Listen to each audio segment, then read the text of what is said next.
right now I don't have motor controllers hooked up to the actuators here. So for now, I just got a regulated power supply.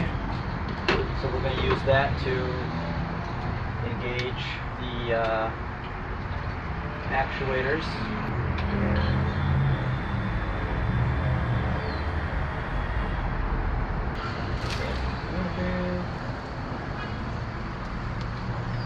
Eventually this will all be running off remote control.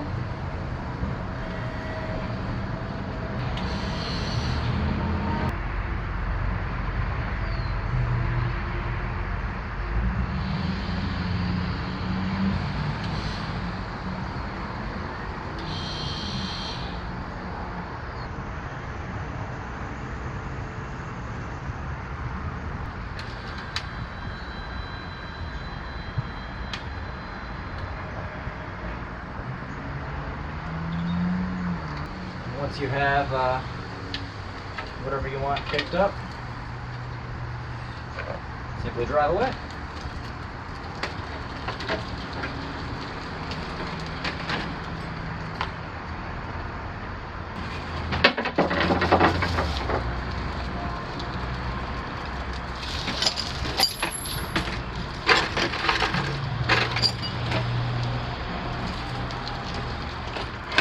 This isn't the final claw design either. I just put something on there just to put something on there. It's be a lot more streamlined operation when it's remote control.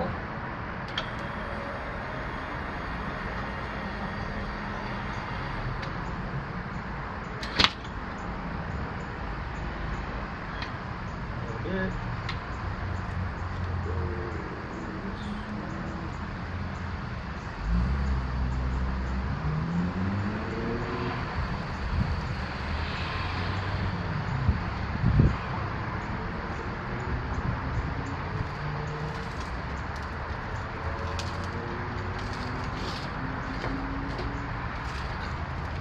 See if I can grab that WD-40.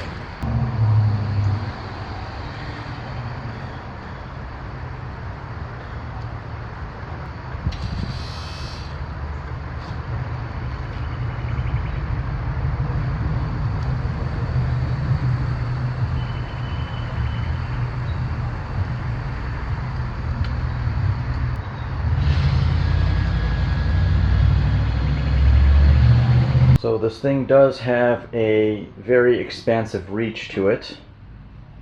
It's basically made with the base of an electric wheelchair, and it's got 3 linear actuators. The actuators came from the seat tilt function on the chairs.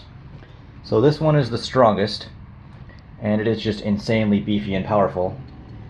These two have an internal system that actually, once it gets to the end, it no longer is pushing against itself, so that's nice. This one doesn't have it. It'll just continuously draw amps, so I got to be careful with that one. This claw design is very, very basic. It's not the final design. I just put something on here just to put something on here, so it's semi-functional. This actuator can actually put out about 6,000 newtons of force, which equates to roughly 1,300 pounds. Now you do the geometry and the math and figure out through this how much is coming out to here, but that's a lot, and it can do a lot. And in my other video with that actuator, I was able to actually cut locks in half and chains in half and stuff with the bolt cutter thing I made. So right now it's running off a Sabertooth ESC for the drive.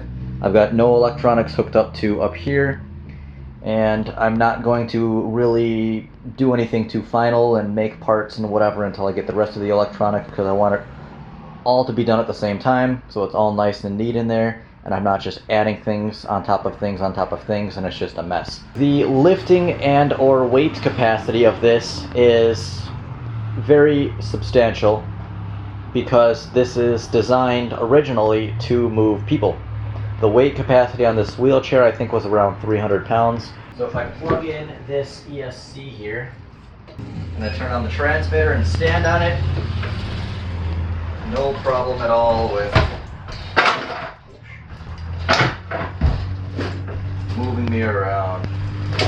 So clearly, it's got plenty of power and plenty of torque. So that's not an issue at all. It's just, what's the most efficient and safe way that I can control this thing? On the end of the arm, I was going to put this doohickey, which is basically a 24-volt impact gun, the head of it with the motor and the gear reduction system.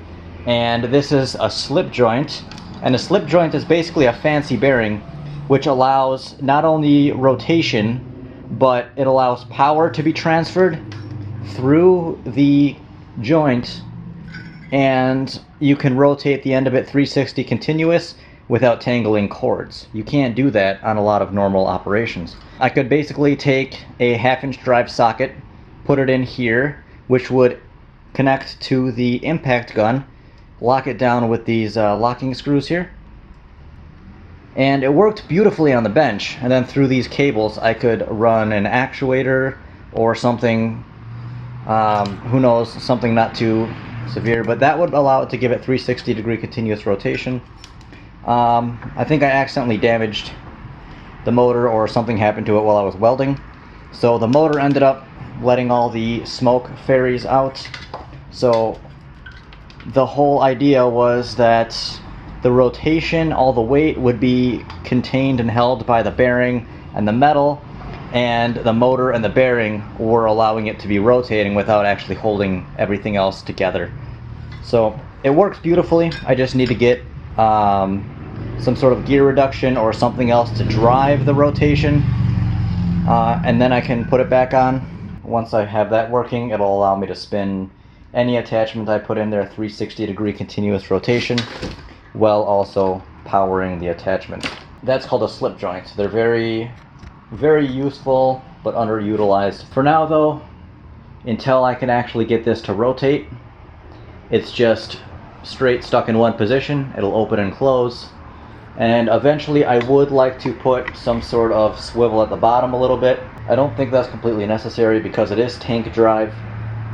So the whole thing turns on a dime, so it's basically already its own swivel. I don't imagine a lot of scenarios that this thing would particularly get into where I would necessarily need that, but it would be a nice feature to have.